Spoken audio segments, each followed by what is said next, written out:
Okay, so hello everyone. So my name's Daniel Harborn. I'm from Cardiff University, which is in Wales, and I'm actually an undergrad student there, a computer science undergrad student. But I'm also a research assistant, sort of weirdly. And so I was asked to sort of give a talk about maybe some of my academic history and how I ended up being a research assistant and an undergrad at the same time, and also my current research. So on the student side, towards the end of last year, I was maybe slightly arrogant to point out, but I was awarded Student of the Year 2017, which was very nice. And on the research side, I'm a research assistant for Cardiff University's Crime and Security Research Institute. Um, and my primary research area is in artificial intelligence and specifically trying to develop methods of understanding why AI makes the decisions it makes. And primarily, that research is conducted and funded by something with a hugely long title, but we just call it ITA DIAS, but it's a technology alliance between the UK and the US. And before I get into any of that, I just want to do a bit of trivia because when in Japan, most of the time you say I'm from Wales, people don't know whether that's in England or whatever. So over here, like a weather report. So Wales is here. I'm actually from England. I'm English, and Cardiff's the capital city of Wales, and it's around here. But you can see that this sort of diagram differentiates between England, Wales, Scotland, Ireland. This bit is Great Britain. This larger bit, including Northern Ireland, is the UK, and then the whole thing is the British Isles. And here's a picture of Cardiff Castle, which is right in the centre of the city, which makes just being in the city quite scenic and nice, really. It's quite a pretty city. But now moving on. One of the reasons I'd say as I was able to get a research assistant position as an undergrad is that I sort of grabbed every opportunity to either network with people or participate in research going on. And actually through the Learning Japanese scheme, I ended up in meetings with a whole bunch of different students from different schools where I met a PhD student in the School of Psychology and sort of expanding on that networking opportunity, making the most of our connection and our common interests. We actually ended up collaborating on a project to do with public transport, specifically train and bus drivers, their level of fatigue, their tiredness, which obviously leads to accidents, and we were developing ways of measuring that. And then sort of moving on, as an undergrad, I did other collaborative research. I worked with the Welsh Police and did some work there. And those things and others on my CV allowed me to sort of put forward a case that I was had my experience in research, and my current supervisor scooped me up, picked me up, and I'm now part of this international research alliance research project. And also on the side, I'm AI racing team technical lead, which is quite fun. So sort of a tip or an interesting thing is grab every opportunity because they all pay off. You always randomly you're asked to do some meeting or something, and suddenly you've met someone that leads to some interesting research. So the research institute itself, it's very interesting. So quite commonly, research labs here, I think, tend to be one domain.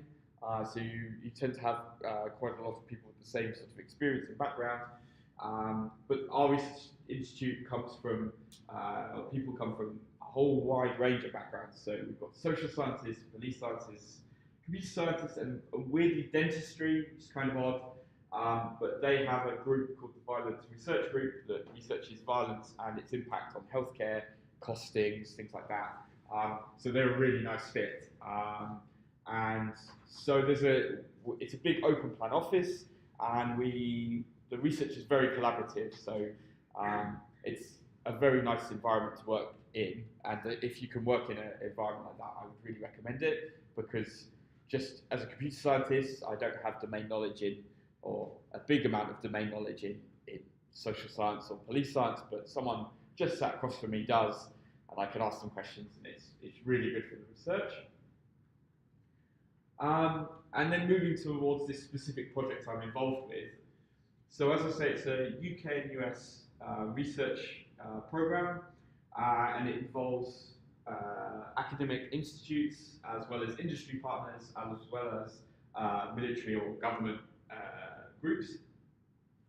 So there's plenty of people, like big names. You should probably know IBM, maybe you know Airbus, and then plenty of famous university names there as well. And that's, again, this whole collaborative research thing is really interesting. You get different perspectives on how the research should move forward, different knowledge. So it's really interesting and beneficial for the research moving forward. I won't cover everything on here, but basically the research program itself looks at two areas. This left-hand side is essentially looking at networking and computer infrastructure, so how you bring devices together efficiently and things like that. And the right-hand side is how you use those devices to give information and intelligence. It does, but I like moving. If that's okay. Yeah, the point. Yeah, but I like moving. I can stand still if you prefer, but I'm.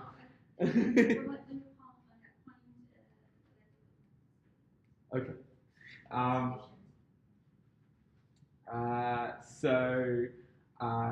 Yeah. So and here, that's the project I'm involved with, which is to do with using AI and machine learning and other sort of forms of data analysis to bring together different sensors, different reports coming in from humans and machines, bring them together to give an understanding of what's going on. So we focus on things like military operations or disaster relief efforts. So if there's been a disaster and you're bringing together people, how can you communicate across all the different teams and action some intelligence?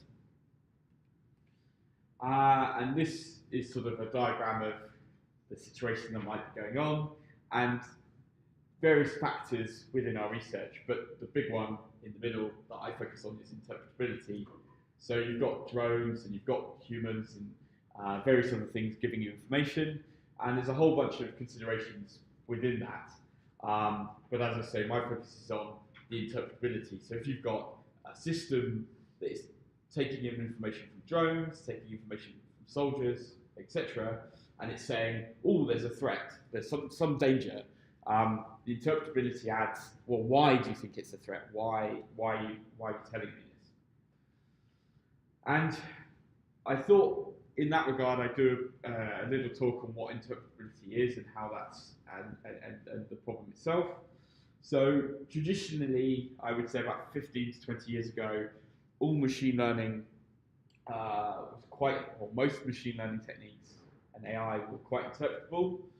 So this is a decision tree, and let's say we're using it to decide whether we should employ someone or not. And we've got information about that person, and we feed it through this decision tree, and it will tell us, yes, we should employ them, or yes, they should be a good candidate, or no, they're not a good candidate.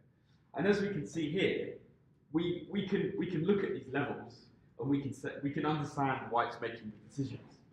And hopefully, some of you have noticed that this left-hand side here is a bit of a bad thing to have in your decision-making process. In theory, when you're making a decision about whether you should employ someone, it should be on their merits, not their gender. So if you had this decision tree that you were using to decide on candidates, it's quite obvious for anyone to investigate and look and say, well, actually, why why will you employ males over females? And this is why interpretability is important. You need to understand why the decision is being made to look for things like bias or unfair treatment. And that's how it used to be in a lot of machine learning techniques. But recently, we've seen what's called deep learning become more popular. And deep learning simply is AI techniques, or part of it is you have a lot of data, a lot of labeled data. So maybe you have a whole bunch of information about potential employees, and you've got whether they're good candidates or not. And you've got thousands of examples. And you give this AI, this machine learning algorithm, all these examples, and it learns what makes a good candidate and what makes a bad candidate. So then when you're processing a new potential employee, here I am, you pass it the information. And out the other side comes this really accurate, very, very good, yes, good candidate or no bad candidate. But these are called, or these are referred to as black boxes, because you can't look inside, you can't understand why it's making the decisions. So here, as I say, we could look at this level, then we could look at this level, we can understand the decision. But here, we just gave it a whole bunch of examples, and it learned what we perceive to be a good and bad candidate. Which means, if in the examples there's some bias, maybe I only have only have examples of some people of certain races, or maybe I only have examples of people of certain genders, or backgrounds, or work experiences. That bias in my training data will feed into the decisions that the machine learning algorithm is making, or it could feed into those decisions. So the interpretability of understanding why this decision was made is very important, because we want to understand, is there bias, is it accurate, and so on. And so this in practice, the research I've been looking at recently has involved identifying traffic congestion. So this is London, and the organisation in charge of public transport in London is Transport for London, and they make their cameras available. And so we trained a congestion detector on that. So we feed in an image, and out comes whether the area is congested or not. But this image isn't very congested. So here it's an incorrect classification. And one interpretability technique we can use is this, what we call a salience map. And here, the regions that were important for the decision are shaded. And we can see that actually, the algorithm spent a lot of time looking at the tree line, which isn't relevant for traffic congestion. Trees don't cause traffic congestion. We want to be looking at the cars. So we can understand that actually, this model has a weakness to this tree line. If there's images with trees in it, it clearly thinks, maybe it thinks they're cars, maybe it doesn't really understand what's going on. So we need to go back and we need to retrain this with examples of imagery with trees in it, and hopefully that will improve the accuracy of the model.